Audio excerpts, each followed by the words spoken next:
Hello, I'm Jenya DeLima. Welcome to Writing and Editing, the podcast that takes a whole person approach to everything related to both writing and editing.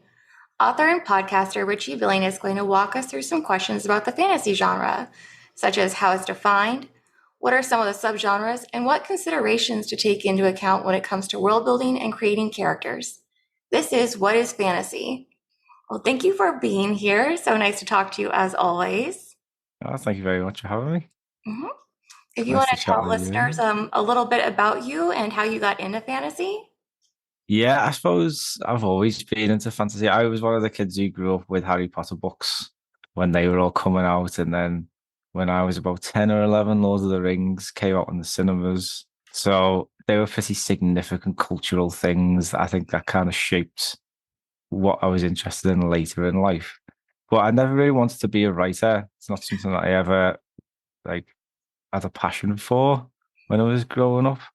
I kind of discovered that I liked like writing based projects when I was in university, Hmm. doing essays, boring legal essays. But when I finished, I didn't have anything like to occupy my mind and to like work towards. And I was a bit of a drifter at that time. I didn't really know what to do with myself. I was working as a lawyer, but I wasn't enjoying it. And Hmm. I also was reading a lot of fantasy books again. Like I'd stopped reading fantasy books for about 5 or 6 years, and I got back into it with like Game of Thrones, Oh yeah. um, the Rift War saga as well, and a few other books like James Barclay's Chronicles of the Raven. So just like different kinds of fantasy, and just sort of sparked the desire in me to give to others what these books have given me. Oh, And that sort of once I started writing stories and jotting that down ideas and stuff like that, I was really loving it. And just the idea of creating things that other people enjoy. yeah. That sort of inspired me to keep going, and I've never really stopped. That's such a good inspiration, and it's such a selfless inspiration too. It's not, oh, I want to be world famous for my world building, or Oh um, you no. know, have some award-winning novels. Know that you want to give back this same joy to others. It's just so very sweet. Oh, nice one. So, getting into fantasy though, how would you define it? Because there do seem to still be a lot of stereotypes that fantasy always encompasses this type of world where there's magic and then it's in some medieval type setting. And that really overlooks a lot of what fantasy is now. Yeah, definitely. It's such a broad genre now. Like I don't really write a lot of fantasy that has magic in it. I've always sort of been more character focused. But I think if in terms of what you're looking for something. People generally go to the setting, like the world building. Like if it's set in a different world or a unique world, then you can pretty much categorize it as fantasy. But even stories like Harry Potter, which is sort of sort of our world, semi magical world, it's the setting's not that pivotal a feature. So I think it's more than that. You do have to look at other things like magic systems and also what kind of subjects are covered, like what kind of themes. So, like, good versus evil is a massive one in fantasy. Yeah, I think every fantasy story touches on good versus evil at some point. it does seem like Um, that. yeah, but I love it. That's what seems to be quite synonymous with the fantasy genre. Hmm. These are the bad guys, these are the good guys, and I love that. So, if it's in every story, I don't think you can have a story that Right. doesn't have it because people won't like it. It does seem to touch um, on almost like this deep human need for justice, that we want to see good prevail every time. And I think that's one thing that makes fantasy so appealing because so often we don't have that conclusion where good is going to triumph, but we know that it will in a fantasy novel or a fantasy series. yeah, unless it's dark fantasy. Right. Well, Like everything's whoops. grim dark as well. Like there's all Yeah. these different niches, and that's what makes it interesting. Is because it's evolving all the time. Hmm. Like I was chatting to my friend the other day, and he was like, how would you define yours?" Because I've just written a novella, which is it's about a revolution. It's also a bit of a critique of capitalism, Mm. and it's set in a fantasy world. So it was like, how the hell are you even going to define that? So I suppose it's sort of like political fantasy. So is that like a new genre, I subgenre, don't know. something I like mean, that? Alice in Wonderland might be considered political fantasy if we're Yeah, really going to there start you go. examining it. Yeah, exactly. So there's new things can pop up all the time, and that's what the great thing about fantasy is. It's very sort of liberating. Yeah, and it seems Um, very adaptable too, because you really could just take any sort of criteria or any sort of theme, and then you can somehow make it fit that fantasy setting or the fantasy world building. you can play a lot with setting, and you can zoom right in to maybe a town, a village, or even like a city, or you can have quite an expansive story that spans continents. And we were chatting, obviously June 2 has just come out.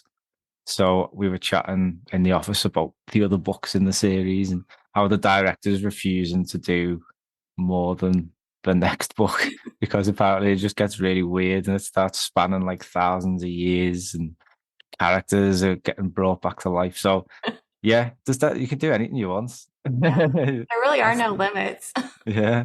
So you talked about magic systems a little bit. So for people who aren't familiar with what exactly a magic system is, how would you explain that?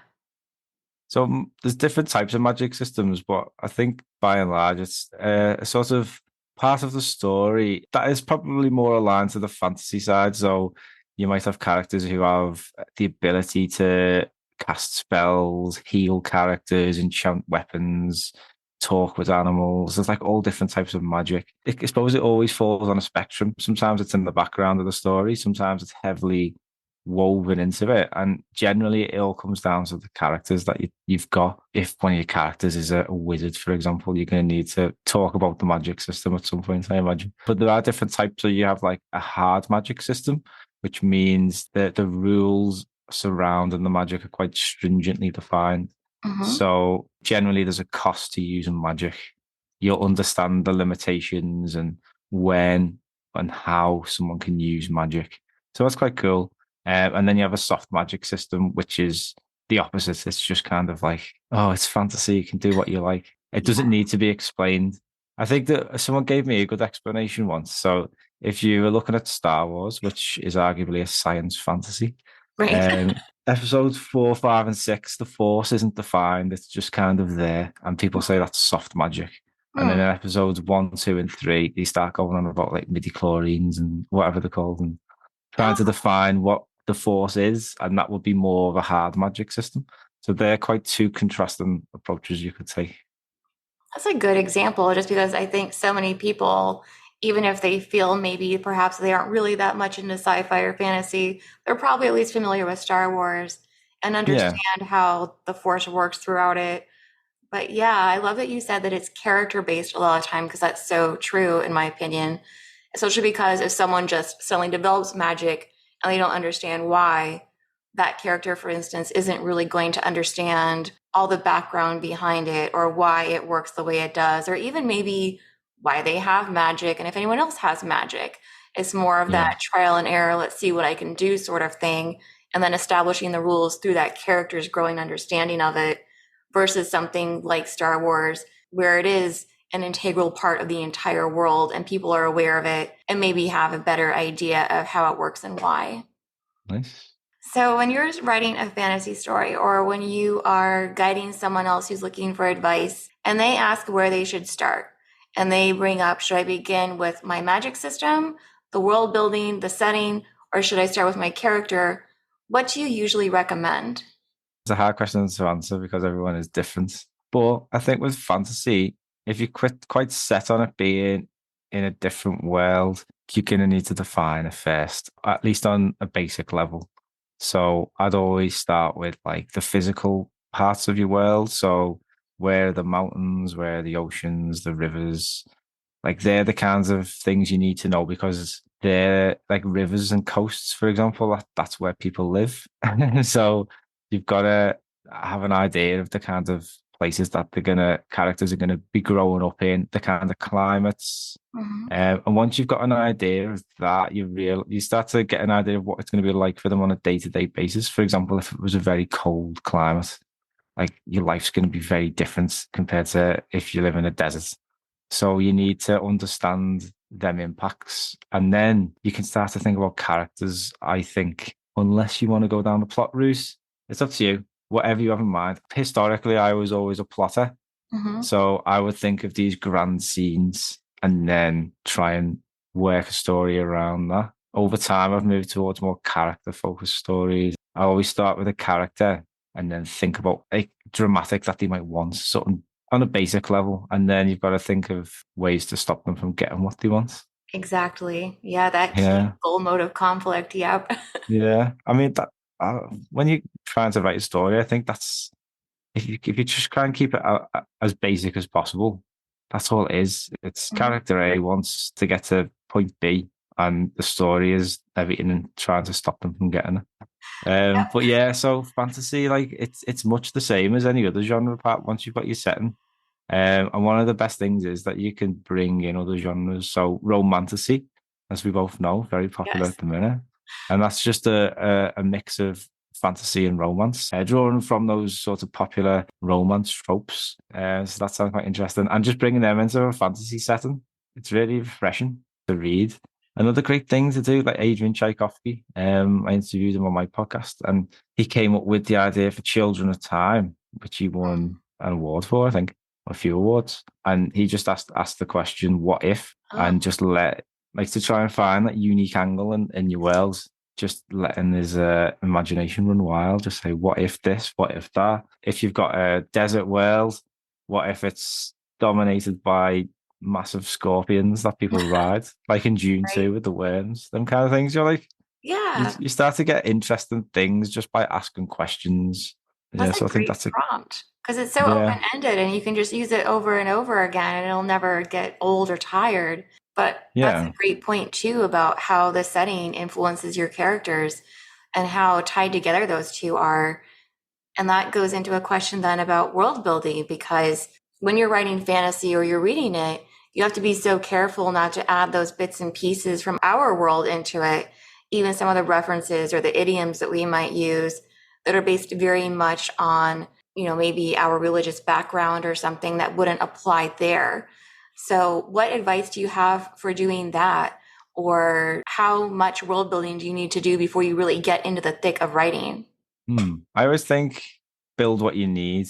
Like we were saying before, if you've got a character who's a wizard, you're Hmm. going to need to know about the magic system. So you're going to need to spend a bit of time working out how that works. Hmm. But if you want magic in your story and it's not really a central part of it, then you don't need to define it in a grand amount of detail. It's just what you need to tell the story. And I think if you keep that in mind, then you're not going to lose hours and hours and hours of time So just true. building loads of stuff that you get really excited about because you spent all this creative energy coming up with it. And it might be fantastic, but what you end up doing is shoving it all Hmm. in quite unnatural ways, Yes. known as the info dump. Yes, It's the dreaded quite info dump. yeah, it's quite bad in fantasy though because people are encouraged to well build and then they spend all this time and effort and have all these notes and they just want to use it. You can't blame them. I was like that as well. Like I remember when I went back and reread the first chapter of the first novel I started writing, and it was like 12,500 words long.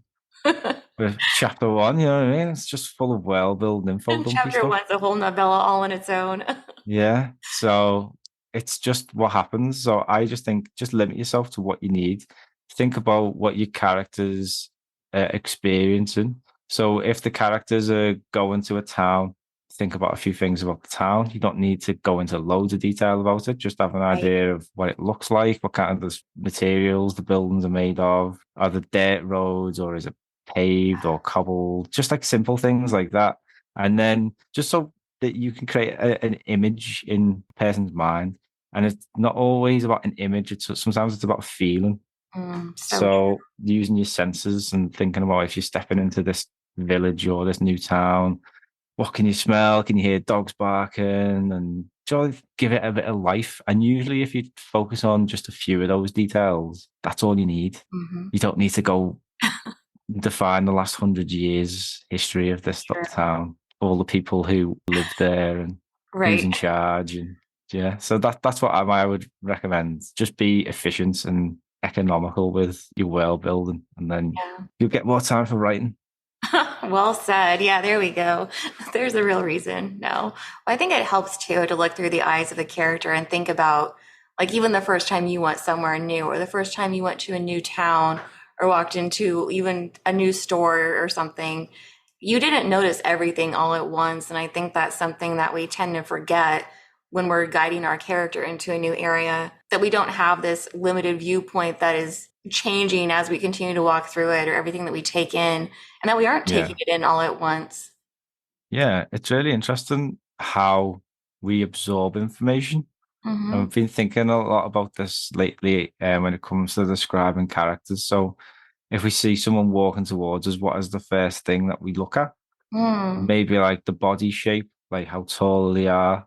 And then as we get closer, then we begin to zoom in on different details, like what clothes are they wearing. As we get closer still, we might be looking at things like haircuts, what kind of facial expression they have. And your characters will process information in the same way. oh, yeah, interesting. So I try and think of it like a bit of a process. Yeah, just try and put yourself in the scene and see what it would be like. That's the best thing to do. Completely 'Cause, agree. Well, going into some of the subgenres, because we talked about that a little bit, but mm. what are some that are really popular right now, at least? So we mentioned romantasy before. I'd say that's probably the most popular. Different spectrums of romantasy, isn't there? So there's quite the spicy kind, which is a popular niche. But then you've still got like really popular things like Dragon Rider fantasy seems to be really popular. Just general epic fantasy. High fantasy, I've heard, is meant to be making a bit of a comeback, but I'm yet to see any sign of that. It's things like grimdark, like dark fantasy. They're still popular. It seems maybe not as popular as like 10 years ago when Game Right. of Thrones was out and stuff like that. Yeah, I totally agree with People have definitely pivoted more towards the sort of happily ever after vibes. you. Hmm. There's a lot of things, don't you? What have you found? It tends to be the popular subgenres. Yeah, definitely romantasy is number one. And I've seen the same thing reflected even in K-Lytics reports. And then even just if you are taking like an informal poll by looking on Bookstagram and Book Talk, it's really shifted away from the darker fantasy, or where there was no romance aspect, no matter what the sub genre was after romantasy. And now it all pretty much seems to be romantasy like 90% of the time. At least that's what's showing up, and that's what people are enthused about and sharing. But Yeah, again, the sales reports are reflecting that as well. So it's it's crazy, isn't it? How much definitely it having shifted. a moment. Yeah, completely dominating. Hmm. And it's interesting, really, because I mean, I've been speaking with people from like my writing community, and they've been like saying, "Oh, should we all start writing fantasy now, like romantasy?" Oh, But I don't know. I mean, if it's a sensible idea to pivot that drastically, if it's not something that you're interested in, oh, I wouldn't. no, I I don't mean, you think don't it's a know good what the idea. trends are going to be, because look how quickly we shifted to romantasy. And you brought up Game of Thrones. So if we ignore even just the books and we look at the show, and then now the spin-off show, that had its big, huge moment where everyone was on board and everyone was watching it, everyone was reading it and talking about it. And now we're switching over to romantasy, where everything seems to be romantasy. But how long is that trend going to last? And then what if you've invested all this time and other resources into something that you weren't 100% into, but you felt like you had to do it to have success in one way or another? And now you're stuck with it, and the trend might have changed right as you published. Yeah, the fear. Yes. So uh, don't do it.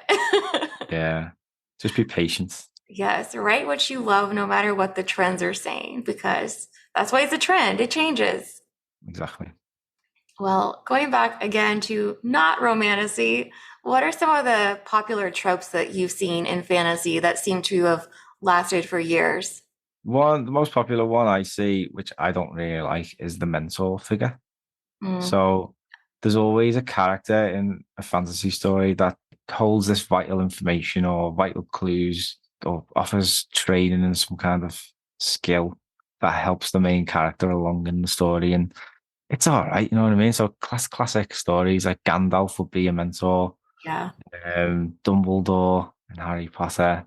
I don't know. As someone who was raised by a single parent, there's not always mentor figures around, especially like sort of gender role models. I think it's more interesting to see characters fighting to sort of make their own way on their own 2 feet, because a lot of people have to do that in life. Yeah, that's true. So that's it's still a really popular one though, the mentor figure, and I do like it. So It's just one I don't try and rely on too much. So another one's dragons. People love dragons. That sort of Yeah. shapeshift and dragons. Vampires still thing. I meant to be vampires meant to be coming back. Yep, it In a, seems like it. Although I don't, yeah, they have an interesting little area though, because vampires just fit into so many different genres. So it's yeah. hard to say that it's just because of the fantasy genre or that shift over to paranormal romance, since they're such a staple in horror, for instance, or, well, I guess really mostly horror, but even sci-fi has its own versions of vampires too that you'll see pop up, where it's not necessarily the blood-sucking variety, but some sort of intake of energy that drains the one that they've targeted. It's interesting, isn't it?